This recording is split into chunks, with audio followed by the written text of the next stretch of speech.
बहुत समय पहले की बात है। हिमालय की गोद में बसा एक छोटा सा गांव था। उस गांव में रहता था एक लड़का, आरव। आरव बड़ा जिज्ञासु था। नई नई बातें सीखने का उत्साह उसमें हमेशा रहता था, लेकिन उसकी एक आदत उसे पीछे खींचती थी और वह हर काम अधूरा छोड़ देता था। अगर बांसुरी बजानी शुरू करता और सुर बिगड़ जाते तो तुरंत हार मान लेता। खेत में हल चलाना सीखने की कोशिश करता और बैल काबू में न आते तो कहता था कि ये काम मेरे बस का नहीं है। गांव वाले अक्सर कहते, लड़का समझदार तो है लेकिन इसमें धैर्य नहीं है, ऐसा बच्चा कभी आगे नहीं बढ़ पाएगा। एक दिन गांव में शाही संदेश आया। राजा विक्रम सिंह अपने राज्य में एक बड़ा उत्सव करने जा रहे हैं। इस उत्सव में संगीत, नृत्य और विद्या की प्रतियोगिता रखी गई है। विजयी होने वाले को न केवल सोने का पदक मिलेगा, बल्कि उसे राजधानी के गुरुकुल में पढ़ाई का अवसर भी दिया जाएगा।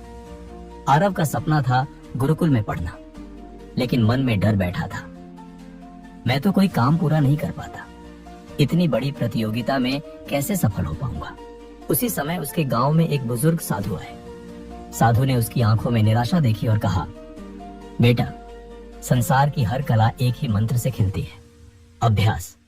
आरव ने पूछा, क्या केवल अभ्यास से बड़ा काम संभव है? साधु मुस्कुराए, हाँ, अभ्यास ही असंभव को संभव बनाता है। आओ, मैं तुम्हें कुछ कहानियां सुनाता हूँ। साधु ने पहली कहानी सुनाई। एक किसान था, उसके खेत में पानी की बहुत कमी थी। उसने कुआं खोदना शुरू किया। पहले 5 फीट खोदा, पानी नहीं निकला। वह थक गया और जगह बदल दी। दूसरी जगह 10 फीट खोदा, फिर हार मान ली। तीसरी जगह, चौथी जगह, हर बार अधूरा छोड़ दिया। गांव का दूसरा किसान रोज एक ही जगह मेहनत करता रहा। धीरे धीरे उसने 40 फीट खोद लिया और आखिरकार ठंडी मीठी जलधारा फूट पड़ी। साधु ने कहा, जो बार बार जगह बदलते हैं उन्हें कभी परिणाम नहीं मिलता, लेकिन जो धैर्य रखकर अभ्यास करते हैं उन्हें सफलता अवश्य मिलती है। आरव ने यह सुना तो मन में गहराई तक उतर गया। सच है, मैं भी तो हर काम अधूरा छोड़ देता हूँ। साधु ने दूसरी कहानी सुनाई। तुमने तानसेन का नाम सुना होगा।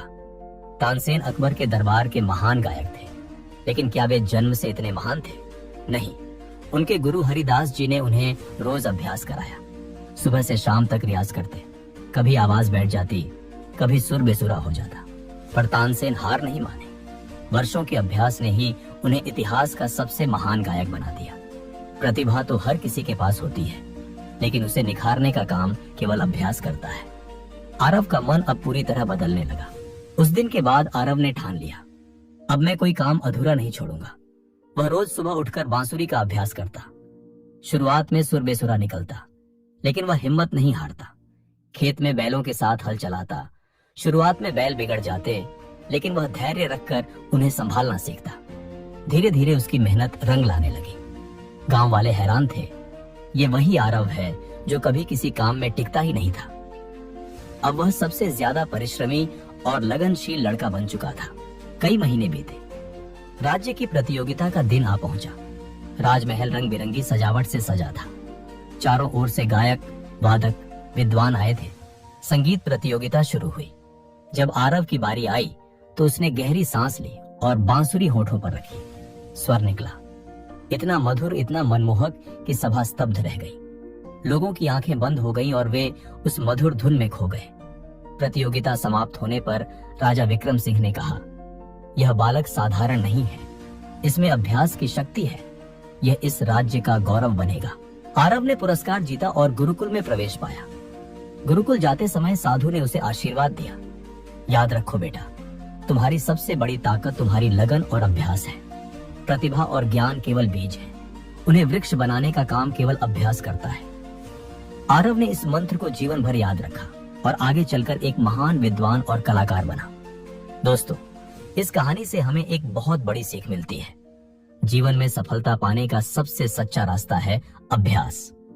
प्रतिभा और बुद्धि हर किसी के पास होती है, लेकिन जो व्यक्ति रोज रोज मेहनत करता है, हार मानने के बजाय लगातार कोशिश करता है, वही महान बनता है।